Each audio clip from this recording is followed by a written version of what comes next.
Welcome to Greater Dayton Live. I'm Dan Edwards from the new Soft Rock 92.9 WGTZ. Appreciate you joining us here today as we have a very special program to share with you. We're talking about the Wounded Warrior Project and a softball game that is coming to town, and it really is going to be a very special event, an amputee softball game. And we want to talk with some of the folks responsible for bringing this to the Dayton region. Scott Kuhnen, who is the director of many things here in the Dayton area as far as when it comes to softball. And Chris Stanley is, of course, from the Fisher Nightingale House. And gentlemen, thanks for joining us. And let's start right there. Scott, how did you and Chris get involved with this event, and share with a little bit what this is going to be? Well, the Wounded Warrior Amputee Softball team, which I need to, everywhere I go, unfortunately, I need to explain to people, and I wish we didn't have to do this, is not affiliated with the Wounded Warrior Project. Well, my apologies. As many people know, unfortunately, a couple of the executives with that group went overboard in their spending, and it has really, unfortunately, given kind of a bad taint to everything with Wounded Warrior in front of it. Well, that takes one of my questions off the sheet then. Right, exactly. The Wounded Warrior Amputee Softball team is its own 501c3 organization. There's a Wounded Warrior Amputee football team, separate group entirely. But these are a bunch of relatively young veterans out of the recent conflicts in Iraq and Afghanistan, the global war on terror, and unfortunately, when they volunteered to serve, they lost limbs one way or another, an arm or a leg or a combination of the two. But they have continued to serve in their own way by forming this team and traveling around the country, and they're in some city every other weekend in this country. They were just recently in Lubbock, Texas, and we've been trying to get them to come to Dayton for about a year and a half. And it is such an uplifting experience to see these guys who are just a bunch of guys like us who decided to serve and are continuing to serve by representing the cause, and they just use softball as their medium to spread the word that their theme is life without limbs is limitless. And so this group will come into town, and we'll have a bunch of kids here who have prosthetics, and we will make, in addition to the exhibition games, we'll make stops at the Dayton VA, and at Hanger Clinic is one of our sponsors, and then at Children's Medical Center. And they are a terrific group to deal with. Honestly, when I called their director about coming to Dayton, he said, "We're not coming for us, we're coming for you. So you use us however you want." And of course, that's really what led me to Chris Stanley and the Fisher House, because I was certainly aware of the Fisher House at Wright Pat and knew about the new Fisher House being built at the Dayton VA and wanted to contribute to that effort. And so we met at the All-American Evening not too long ago, and you were talking about that. And Chris, this has got to tickle you to death to have our Wounded Warrior Amputee Softball team playing for the proceeds going toward the Fisher Nightingale House, or the Fisher House at the VA exclusively. We're very excited, and you know, we got to meet John Hurst, a retired Army Staff Sergeant who came in and spoke at the All-American Evening and shared his personal story of his injury being so severe that he asked his men to kill him. He didn't want to survive. But he did, he survived, he went through the entire process, he lost the leg. He's now down in Kentucky working at the VA, but he plays on this team. But the way he became involved was, he said, I'd go to work and I'd come home and I'd sit on my couch.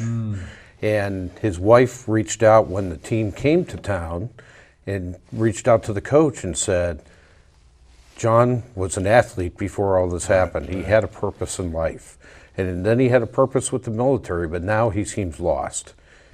And they brought him out, he tried out, he now plays on the team, and he's a great, great ambassador for the Wounded Warrior Amputee Softball team, as I'm sure all the players that we'll get to meet on the 21st, the 20th and 21st will be. Yeah, their stories are unbelievable. I mean, they had severe injuries. I mean, seeing some of the video on YouTube, and you should watch it if you get a chance, it's so inspiring. I mean, one gentleman plays with one arm. bats with one arm. And I don't know if that's the same gentleman that's going to be in Dayton coming up, but you're just inspired by their stories and what they want to do to give back, to inspire other veterans. Absolutely, and they are all like John Hurst. They really are coming here to help other people share their story, and they're phenomenal ambassadors. Obviously, I'm a softball guy, so I lean, because I think this helps Dayton softball, but it's going to help the whole community, especially the Fisher House Project. Now, share with me your background here locally. You're a big softball advocate with what organization? Well, the United States Slow Pitch Softball Association over time expanded and became the United States Specialty Sports Association. And we do a variety of sports, but I'm like a lot of guys, an Air Force veteran who found myself on the other side of the planet in the late 60s, and if it wasn't for sports, I might have gone crazy myself. So I got involved in sports, and when I got out, I started umpiring the game, and then I started running tournaments and became the director for this local area. So softball's been kind of my thing in my off hours, and I worked out at Wright-Patterson for 36 years as a civilian.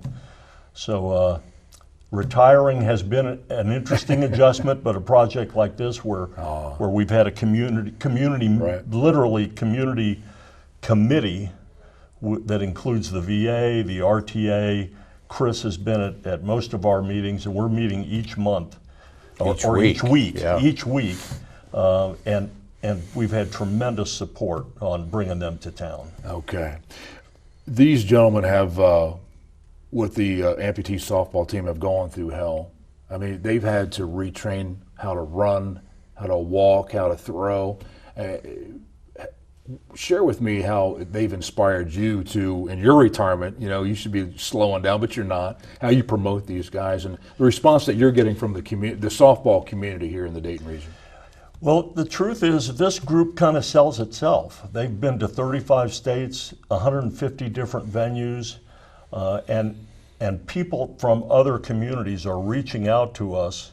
One of our bat boys is coming up from Cincinnati, his mother saw them playing, and her son got to meet the team when they were in Cincinnati, and she reached out to me and said, we'd love to come up to Dayton.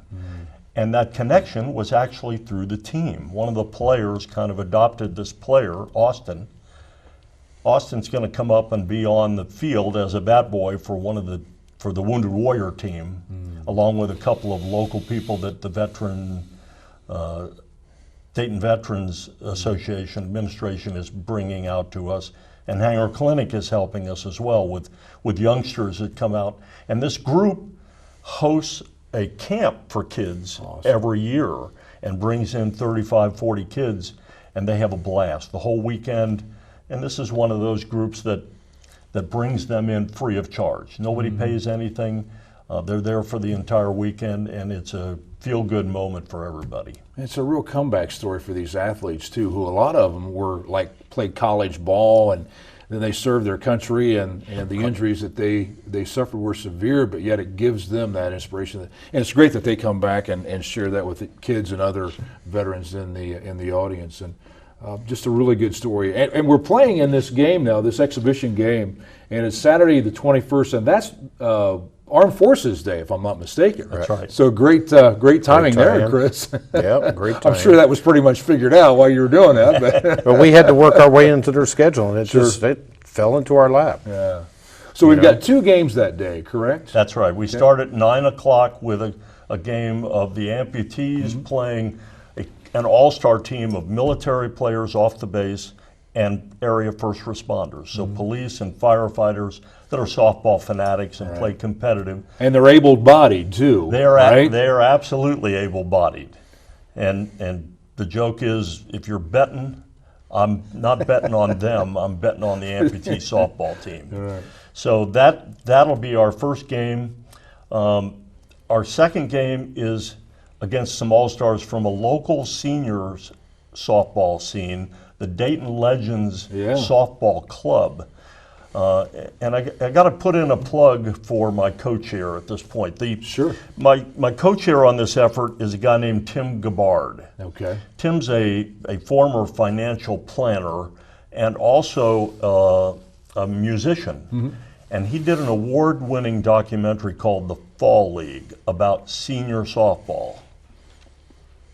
The Fall League about senior softball. And this is a story about older guys and why they keep playing the game, for the camaraderie and the competition. And as it turns out, the Wounded Warrior Amputee Softball team is part of the story.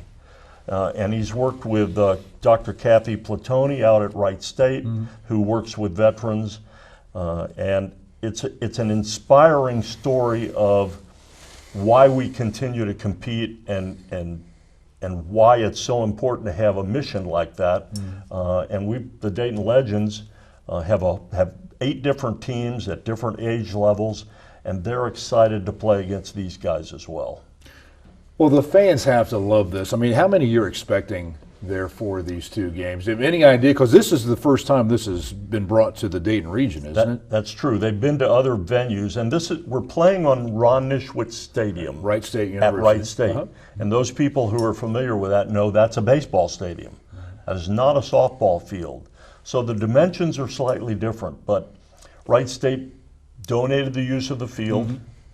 I'll talk about Ron Nischwitz again in a minute, tell you how he's involved.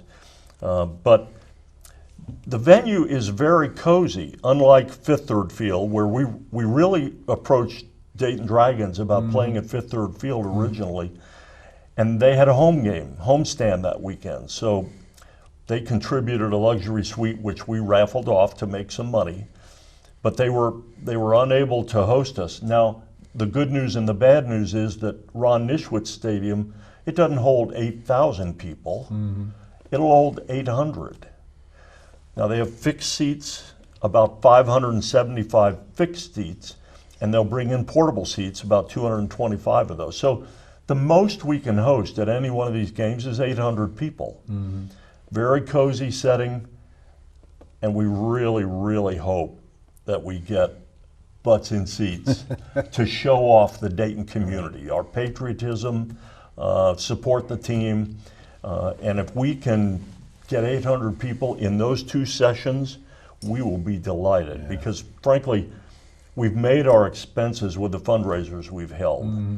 And everybody who turns out for those games really ends up contributing to Fisher House. So the permanent seats are being sold for $20 a seat. The temporary seats are being sold for $10 a seat. And many of the tickets already have been paid for by sponsorships. So Waste Management, Kroger, the Hanger Clinic. Edelman Financial Edelman Services Financial is our title sponsor, and they covered about half the cost to bring the team in. So those donations have really led to a couple hundred tickets being available for veterans. So we've been distributing free tickets to the VFW, the American Legion, the DAV, and our big partner in this whole committee has been Vietnam Veterans of America, Chapter 97 out of Huber Heights. These people are the people who really run the Veterans Day ceremony at the Vietnam Memorial every year, and they're partnered up with a whole bunch of people. So Bucks Braun was a connection of theirs, and he's going to be helping us with this. And the veterans community is really who we hope to attract to this event.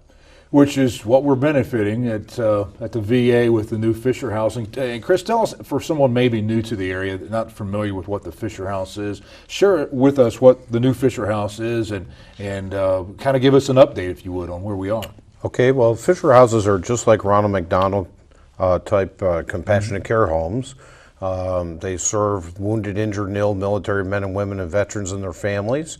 We happen to have 2 out at Wright Pat right now, a total of 21 bedrooms. And last July, a generous offer was made by a local family to donate to the Fisher House Foundation for them, the Fisher House Foundation, to build another house down at the Dayton VA Medical Center.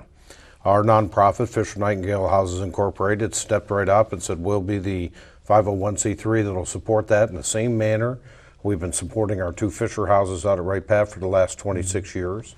And the new house is going to be a 16-bedroom, 16 and have handicapped accessible bathrooms, 13,500 square foot, 2-story, $6 million home. And it'll take care of our veterans and their family members that are receiving either inpatient or outpatient care at the VA Medical Center. The current problem down at the Dayton VA is that there's no hotels near there. The closest hotel is down by UD, the Marriott that's down there. And of course that's costly to stay in a hotel, but Fisher houses, the families of the veterans and so on, stay there for free. They're built with private funds, they're operated with private funds, no taxpayer dollars are involved. So, you know, the importance of this fundraiser is that when this family made the donation of almost $1.1 million, Fisher House Foundation will match the rest of it to build the house. They also challenged us to raise $500,000 to plus up our operations and sustainment fund. So as soon as the house opens, we're able to hit the ground running and take care of the guests that are staying in the houses. So we're going to grow from a 21-bedroom operation to a 37-bedroom operation. Going to grow to about 13,000 nights a year we provide. Our two houses out of Wright Pat, those 21 bedrooms, they're providing almost 7,700 nights a year, and on a $200,000 annual budget, we're saving our guests in hotel fees alone well over $1 million to stay in local hotels. And we're just going to increase that return on investment for our guests that are staying down at the Dayton VA. So we're really excited. And as far as where we're at in the process, the application was submitted. Secretary of the VA, Bob McDonald, signed that in December. The VA is now working with what's called the State Historic Preservation Office, SHPO, because where we want to locate the house and where the VA would like the house located, there's a couple of old buildings that are there that need to be torn down, but there's a historic designation for the VA grounds. And so to take that down, SHPO has to approve taking those down. They have to approve the construction of the house and what it's going to look like and those types of things. So we're in that process now, still holding on tight to our goal of breaking ground this year and opening in late 2017. All right, very good. So the money that you spent on these exhibition games on Armed Forces Day with our Wounded Warrior Amputee Softball game are certainly well spent. And let's talk a little bit about, there's going to be a lot of hoopla besides some great competition on the field. We've got some really fun things to come see. There is. Each game is going to have opening ceremonies. Okay. And first time ever, Team Fast Tracks, which is an internationally known skydiving team, is going to drop the American flag into the stadium. They've never done this at Wright State. And that venue is right next to the highway and right near some power lines. So honestly, their facility manager, we had a meeting out there last week. He's excited about seeing that this works successfully because he'd like to do it himself. So that kind of starts it off. And between these two games, we're really excited about an opportunity to have what we're calling the Wounded Warrior Amputee Softball team salute to Vietnam veterans. And borrowing on a theme that a lot of people from this neck of the woods will appreciate, Joe Nuxall's sign-off for years was rounding third and heading for home. So the Vietnam veterans kind of teamed up with us, and we're going to twist it a little bit, and we're calling it rounding third and welcome home. And the way this is going to work, Vietnam veterans, anyone who served in that period from, and this is literally 1955 to 1975 is what the nation is recognizing as the Vietnam period. Anyone who served anywhere during that period is being recognized by the country with a very nice lapel pin. It's really classy, a certificate, and they have service buttons and the whole bit. So our plan is to have Vietnam veterans who either attend the first game or just show up. No charge for this part of the program.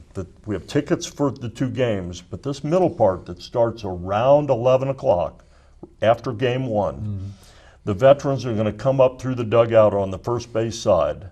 They're going to be welcomed onto the field by Ron Nischwitz. They're going to go to first base to receive their lapel pin from Dave Fuchs, who is a Vietnam veteran from Chapter 97. They're going to proceed to second base, where they're going to be greeted by Colonel Rick Johns, who works out at the base as commander of the communications squadron out there. They're going to third base, and unfortunately, Mr. Stanley will be in Columbus for the first part of the day, so he's going to miss it handing out the button at third base. But we think we have a suitable replacement in General Dick Reynolds, Oh, fantastic. who will represent the Right. Fisher House. That's great. Between third and home, the Wounded Warriors are giving high fives to Nice, the team, and nice. at home plate to receive their handshake and welcome home. The deputy director of the Dayton VA, Glenn Costi, really wanted to do this, but he's been assigned for 30 days to Cincinnati. Dr. Tom Hardy, who is a Vietnam veteran himself, will welcome them home. And then we'll line everybody up. We'll have team photos with the Wounded Warrior Amputee Softball team, and we'd love for the place to be rocking. Yeah. While that's going on, we're going to kick it off with a flyover by a local group that flies Soviet aircraft in formation. That will kind of kick it off. And then our good friend Rich Stepler and Jay Jabor will be flying the Wright B Flyer over the stadium while this ceremony is going on. So it should be a great time for everybody and a great way to recognize Vietnam veterans. Well, that is fantastic. You really have it planned down to the nth degree there. There's a don't you? big script, and we're really looking forward to it. Well, again, that is coming up Saturday, the 21st of May at Ron Nischwitz Stadium, Wright State University. And we urge you to get out there. The game starts at 9:30, but get out there at 9 for the pomp and circumstance and the opening ceremony. Exactly, opening ceremonies. And then the second game will be game 2, opening ceremony at 3:30, and then that's when they take on the Dayton Legends. So, When this is all over, one more chance to contribute and meet the team comes out at Little York Tavern in an after party. fantastic. So we're hosting the team out there. If people can't make the game, but they could come out to Little York Tavern for a meet and greet at 7 o'clock. We've got all kinds of in-kind donations that companies have given us. We'll raffle all that stuff off, and all the proceeds from this entire weekend end up with the Fisher House. you know, you've mentioned a couple of the sponsors, the great sponsors that we already have, and I'm sure you're always looking for sponsorships, or the Wounded Warrior, Amputee Softball team's always looking for sponsorships. I mean, people are going to see this and say, you know what, we need to get behind this. That would be great. That would be great. So what do we do? I mean, where do we go if that's the case? Well, we've got a Facebook page. We really didn't throw into a complete website because we just started this planning in January. Okay. But we launched on Facebook, and we'd love for people to like us on Facebook, and we'll connect up with them. Sure. It's Wounded Warrior Softball in Dayton Okay. is the handle on the Facebook page, and our friends at Vietnam Veterans Chapter 97 will take orders for tickets or donations, and if people want us to come out and explain the situation, explain the event, or explain Fisher House, we're happy to do that. The number at Fisher House is 233-9750, and they could order tickets. They could connect up through Facebook, and it's got our contact information in there as well. Okay, well, this is going to be a fun event, and we urge all veterans to come out and be a part of this, particularly ones who may be injured themselves. And I'm assuming everything's going to be wheelchair accessible, being on Wright State Yes, it University will. campus. Yes, it will. They've accommodated that completely, and we have a lot of volunteers, especially from the Dayton Legends Softball Club, will help people in and out of the stadium. So, not a problem. Scott, is this something you hope that maybe we can do this maybe every year, or as a traveling team, they don't come back for a while, or how does that work? No, that's exactly right. We really want to create Warrior Weekend Okay. in the future, and the team probably won't come back, but we'd like to host military teams and first responder teams, softball teams, and if we can continue to contribute to local causes like Fisher House, it's all to the good, and the softball community would love to do that. And we've got a great softball community in Right. the Dayton region too. Right. You know that place is going to be rocking. Yeah. Chris. Right. You know, I mean, they're going to be there not only to see these amputee players and be inspired by that, but just to help our veterans too. I probably should mention Friday night. Speaking of that, we are having Homers for Heroes, a home run derby. Oh, how nice. That'll be at Kettering Field. Okay. So that night, we've got 50 hitters lined up, and a couple of the Wounded Warrior Amputee players, including John Hurst, who was mentioned earlier, are going to hit in that contest. Right. And all the proceeds, players sign up for $10 a piece to win prizes. Right. We've got bats that we will be using, and they'll be used as prizes. So all the proceeds, all the gate for that Friday night Homers for Heroes goes to the Fisher House as well. So there's lots going on. Friday, of course, the team is, I mentioned earlier, Dayton VA, Hanger Clinic, Awesome. then at Dayton Children's. So they'll be around, and we'd love for people to come out and see them. Well, Scott, thank you for putting this together and bringing this wonderful Wounded Warriors Amputee Softball team to the Dayton region. And Chris, thanks for all your efforts behind getting everything lined up with the Fisher Nightingale House too. Gentlemen, great to see you again. We look forward to seeing you May 21st, and once again we'll be doing it on Armed Forces Day, the Wounded Warrior Amputee Softball game, and hopefully you get out there and catch both games. I'm sure the competition's going to be stiff, right? Thanks, Dan. All right, gentlemen, thank you. Thank you. And thank you for watching here on Greater Dayton TV. I'm Dan Edwards from the new Soft Rock 92.9 WGTZ. We'll see you at the game.